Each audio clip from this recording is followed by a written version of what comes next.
अस्सलामु अलैकुम वरहमतुल्लाहि ताला वबरकातुहू। मैं आपका भाई मोहम्मद फरमान रज़ा क़दरी बदायूं शरीफ से हाज़िर हूँ आज आप लोगों की खिदमत में एक बेहद ख़ूबसूरत बयान लेकर के। दिलों के सुकून के ताल्लुक़ से गुजारिश करूँगा आप लोगों से, जो लोग चैनल पर नए हैं चैनल को सब्सक्राइब करें और ज़्यादा से ज़्यादा लोगों तक शेयर करें, ताकि दीन की आसान लफ्ज़ों में दीन की जो बातें हैं, दीन के जो हुक्म हैं, दीन के जो फरमान हैं, वो आसान लफ्ज़ों में आप लोगों तलक और दुनिया फ़ानी तलक लगभग। वैसे तो माशाअल्लाह इस पर बड़े बड़े उलमा इकराम काम कर रहे हैं, लेकिन मैं भी अपनी चाहता हूँ कि आखिरत के लिए कुछ रास्ता साफ़ हो जाए, और इसीलिए मैंने ये मुहिम चलाई है कि दीन की बातें आसान लफ्ज़ों में इस तरह पहुँचाई जाएँ आप लोगों तक, जो आप लोग उसको समझ लें और उन पर अमल करें।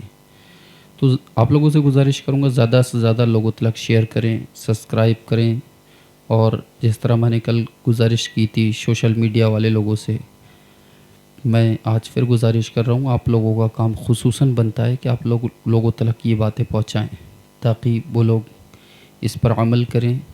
और अगर दीन के इस मसले से जुड़ेंगे, माशाअल्लाह समझ लीजिएगा, अगर इस चैनल से जुड़ते हैं वो लोग, तो उनमें से अगर किसी एक शख्स ने अमल कर लिया तो आपकी भी आखिरत बेहतर हो सकती है और मेरी भी बेहतर हो सकती है।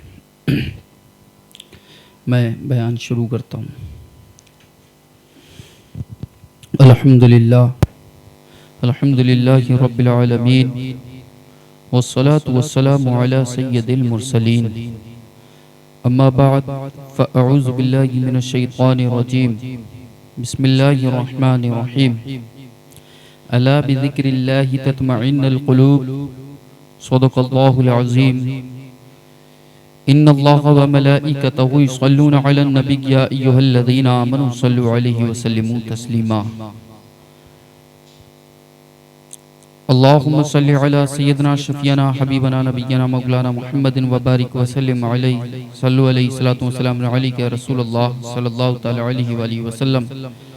वैसे आज मेरा मौजू दुरूद का नहीं, लेकिन आज मैं इतनी बात ज़रूर कहूँगा आपसे। जब ये आयत करीमा पढ़ी जाए तो यहाँ पर जो लफ्ज़ आता है या अय्युहल्लज़ीना आमनू सल्लु अलैहि व सल्लिमू तस्लीमा, इसका खुलासा मफ़हूम यही है।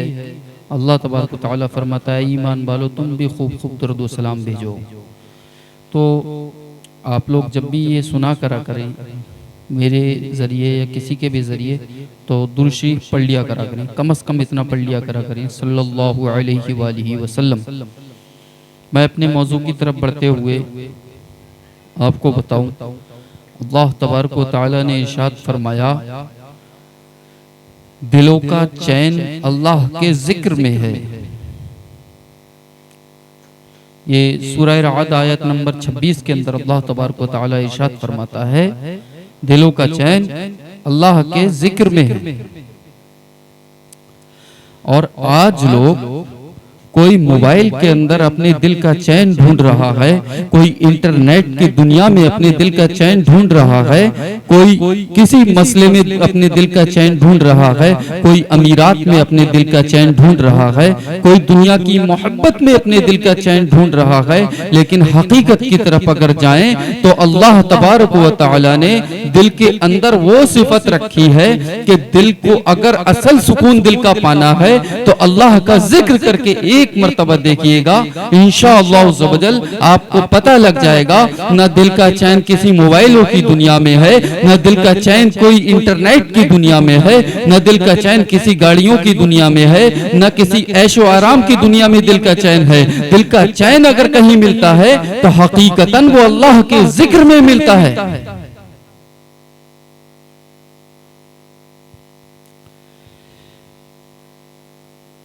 अभी कुछ वक्त पहले की बात है, एक फिल्म एक्टर थी, ऑस्ट्रेलिया की थी शायद।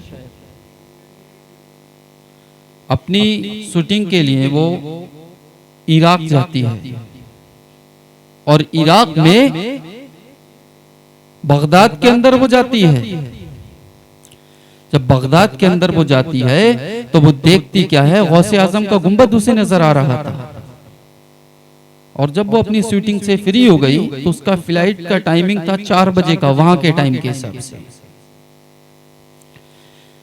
लेकिन जब वो शूटिंग से फ्री हो गई उसके बाद में वो कहती है अपने जो उसके असिस्टेंट वगैरह थे उन लोगों से पूछती है ये गुंबद काहे का नजर आ रहा है। वो लोग कहते हैं ये गुंबद यहाँ के एक बड़े सरकार हैं, गौसे आजम नाम से मशहूर हैं, उनके मजार का गुंबद है। वो कहती है कि यहाँ पर मुझे लेकर के चलो। जब उसे लेकर के जाया जाता है तो हमारी खबर में जो है वो 2 बजे करीब उस मजार के अहाते में दाखिल होती है। जो मजार शरीफ का ग्राउंड है वहां पर 2 बजे दाखिल होती है और वहां पर बैठे बैठे उसे 2 से 3, 3 से 4 इस तरीके से रात के 8 बज जाते हैं। रात के 8 बजे जब वो वहां से उठती है तो लोगों से कहती है कि भाई कितना टाइम हो गया। वो कहते हैं मैडम 8 बज गए, आपकी फ्लाइट 4 बजे की थी, आपकी फ्लाइट निकल चुकी है। वो कहती है कि इस दरबार में बैठने के बाद मैं तो ये भूल ही गई थी कि मेरी फ्लाइट 4 बजे की थी। इतना सुकून मुझे मिला, न किसी फिल्म की शूटिंग में इतना सुकून मिला, न किसी दुनिया की दौलत में इतना सुकून मिला, न किसी इज्जत में इतना सुकून मिला जितना सुकून मुझे इस दरबार में बैठने के बाद मिला।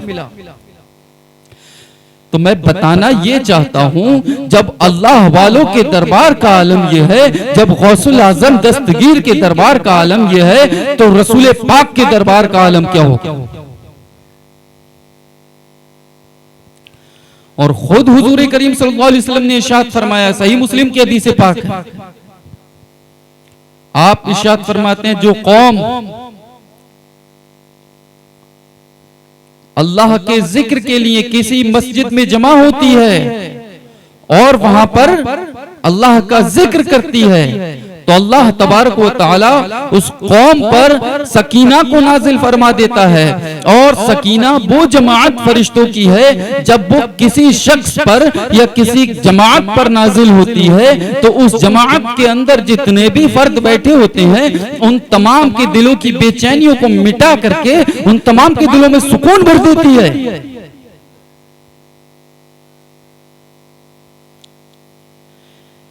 अब आप कहोगे कि भाई हमें तो इसमें मजा आता है, इसमें मजा आता है। ये असल मजा नहीं है। मछलियां आज आपने देखा होगा कहीं बेहतरीन होटल वगैरह में भी बर्तमान के अंदर पानी वगैरह लगा करके रखते हैं, वो जीती वहां पर भी है। लेकिन अगर किसी मछली से उसकी जुबान में बात की जाए और उससे पूछा जाए ऐ मछली तुझे क्या इस वर्तमान के अंदर सुकून मिल रहा है या तुझे तालाब के अंदर समंदर के अंदर सुकून मिलता है, तो वो मछली अपनी जुबान में जवाब देगी कि मुझे इस वर्तमान के अंदर तमाम की तमाम नेमतें तो मिल रही हैं, लेकिन असल सुकून जो मुझे तालाब के अंदर मिलता था, जो सुकून मुझे नदी के अंदर मिलता था, जो सुकून मुझे समंदर के अंदर मिलता था, वो इस वर्तमान के अंदर रहने के बाद नहीं मिल रहा है।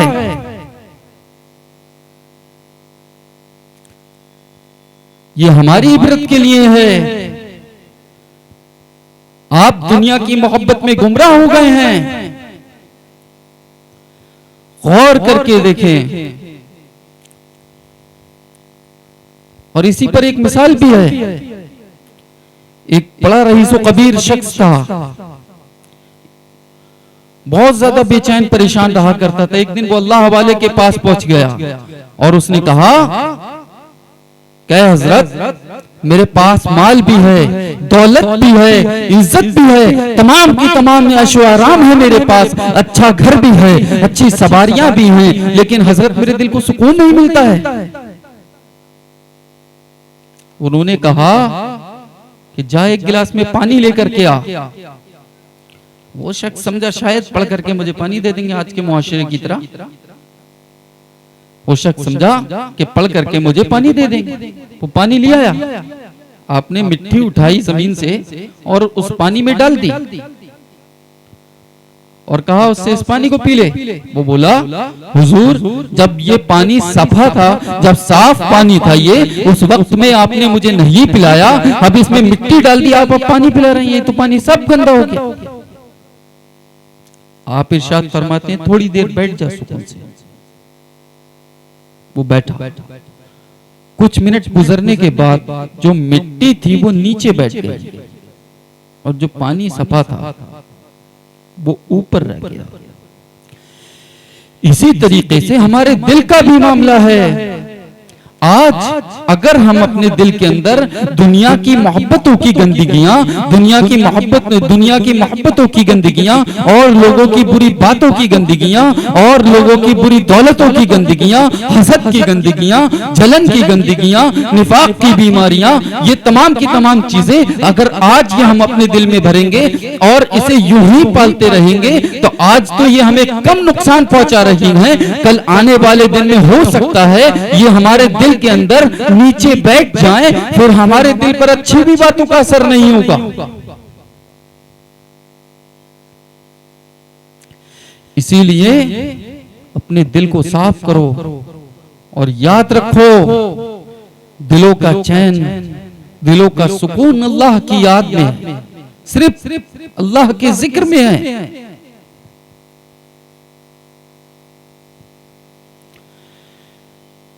आपको गौर करना चाहिए ये हमारी जिंदगी कितनी सी है।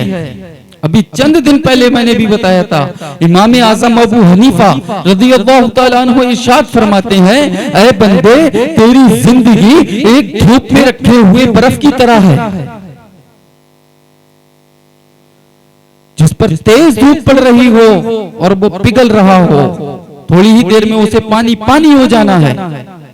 उसी तरीके से तेरी ये जिंदगी भी है जिसमें हर लम्हा तेरी जिंदगी कम होती नजर आ रही है और एक दिन ऐसा आएगा तुझे मौत के फरिश्ते नजर आ जाएंगे और तेरे पास कोई तैयारियां भी नहीं होंगी।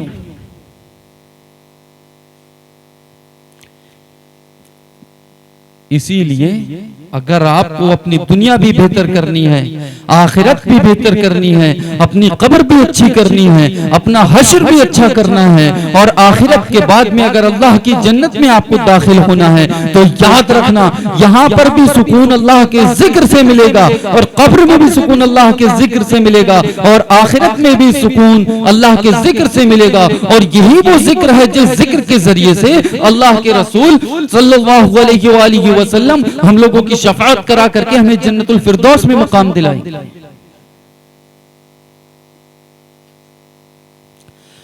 अल्लाह का जिक्र करो। आज मेरे पास में बहुत लोग आते हैं, कहते हैं हजरत फला टेंशन, फला टेंशन, फला टेंशन। मुझसे क्यों पूछते हो? ये कुरान से पूछो जिसने अब से 1450 साल पहले इरशाद फरमा दिया, ताला बिज़िक्रिल्लाहि तत्मइन्नुल कुलूब, दिलों का चैन अल्लाह की याद में है, अल्लाह के जिक्र में है। नमाज पढ़ते नहीं है, दिलों के चैन ढूंढ रहे गए, रोजे रखते नहीं, दिलों के चैन ढूंढ रहे गए, ज़कात अदा करते नहीं, दिलों के चैन ढूंढ रहे गए। याद रखना, अगर आज आप इन हुकूमात को भूल जाएंगे, अगर अल्लाह के जिक्र को आज आप भूल जाएंगे तो उम्मीद मत करना कि आपको दिलों का चैन मिल जाए। और आपके पास कितनी भी दौलत सही, कितनी भी ताकत सही, कितनी भी इज्जत सही, लेकिन अगर दिल में सुकून नहीं है तो ये सब की सब चीजें बेकार हैं। और एक चीज आपको मैं आखिर में दुआ भी बता करके जा रहा हूं, अगर आपको दिलों में बेचैनियां हो तो खुसूसन तो नमाज की तरफ बढ़ें, अल्लाह के जिक्र की तरफ बढ़ें और उसके साथ साथ ये दुआ पढ़ें, अल हय्यु अल क़य्यूम बिरहमती का अस्तगीज़ अस्तगफिरुल्लाहि रब्बी मिन कुल्ली ज़ंबिन व अतूबु इलैहि। अल हय्यु अल क़य्यूम बिरहमती का अस्तगीज़ अस्तगफिरुल्लाहि रब्बी मिन कुल्ली ज़ंबिन व अतूबु इलैहि। इसको ज्यादा से ज्यादा पढ़ें, बकसरत इसको पढ़ें। हुजूर करीम सल्लल्लाहु अलैहि वसल्लम ने इरशाद फरमाया, जो शख्स इस दुआ को पढ़ने का आदी हो जाता है, अल्लाह तबारक व तआला उसकी तमाम की तमाम परेशानियों को मिटा देता है और उस पर अपनी खास रहमत नाजिल फरमाता है। और इसमें जो मैंने अस्तगफिरुल्लाह रब्बी मिन कुल्ली ज़ंबिन व अतूबु इलैहि बताया आगे से, ये इसलिए बताया ताकि आप अगर दुआ के साथ साथ तौबा भी करते रहें तो दुआ कबूल होने में बहुत तेजी हो जाती है। और फिर तौबा करने वाले शख्स का आलम ये होता है कि अगर वो 10 मांगे तो उसे 100 मिलते हैं। याद रखना, दिलों का चैन अल्लाह की याद में, अल्लाह के जिक्र में है। तो हम लोग अपनी बेचैनियों से, अपनी परेशानियों से अगर आजिज आ चुके हैं, वैसे तो आजिज सभी आ चुके हैं, लेकिन मैं ये इसलिए कह रहा हूं क्योंकि इंसान अपने तकव्वुर में जी रहा है। अगर तुम्हारी परेशानियां वाकई में तुम्हें परेशान कर रही हैं तो अल्लाह के जिक्र की तरफ बढ़ जाओ। और मैं इज्तिमाई तौर पर भी कहूंगा, आज जो मुसलमानों पर परेशानियां आ रही हैं, इसकी सबसे बड़ी वजह यही है हम लोग अल्लाह के जिक्र से दूर हो गए। अगर आज हम लोग अल्लाह के जिक्र की तरफ को बढ़ जाएं, ये तमाम की तमाम परेशानियां हमारी खत्म हो जाएंगी और हमें वापसी से वैसे ही इज्जत मिल जाएगी जैसे किसी जमाने में मिला करती थी। मौला मुझे भी अपना जिक्र करने की तौफीक दे और तमाम सुनने वालों को अपने जिक्र की तौफीक दे।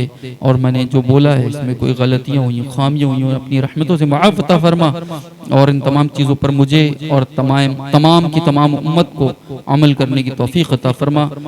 अस्तगफिरुल्लाह रब्बी मिन कुल्लि ज़ंबिन व अतूबु इलैहि व आखिरु दावाना अनिल हम्दुलिल्लाहि रब्बिल आलमीन। अस्सलाम वालेकुम।